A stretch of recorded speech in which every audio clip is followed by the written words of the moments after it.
Gregi pada rumput dan spora pada tumbuhan paku. Contoh berkembang biakan buatan, contohnya seperti cakok, ovulasi, stem, menunduk, dan magnetai. Dan selanjutnya yaitu akan dijelaskan oleh berikutnya ya.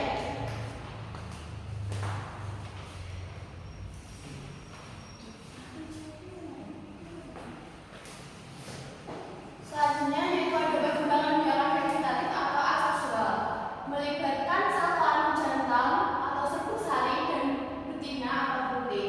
Prosesnya dimulai dengan penyerukan, yaitu jatuhnya serbuk sari pada putih dan diikuti dengan pembuahan atau peleburan serbuk sari dan putih. Hasilnya adalah berupa biji dan buah. Penyerukan biasanya terjadi dengan bantuan angin, air, hewan, atau manusia. Selanjutnya yaitu ada manfaat-manfaat tumbuhan. Manfaat tumbuhan itu ada 3. Yang pertama manfaat bagi manusia, manfaat bagi hewan, dan manfaat bagi lingkungan. Untuk manfaat bagi manusia yaitu ada sebagai sumber pangan, sumber obat, bahan industri, penyediaan oksigen, dan ruang lingkup hijau dan estetika. Selanjutnya ada manfaat hewan. Manfaat hewan yaitu sebagai pakan, habitat, dan penyediaan oksigen. Karena hewan juga membutuhkan oksigen untuk berkembang, untuk hidup.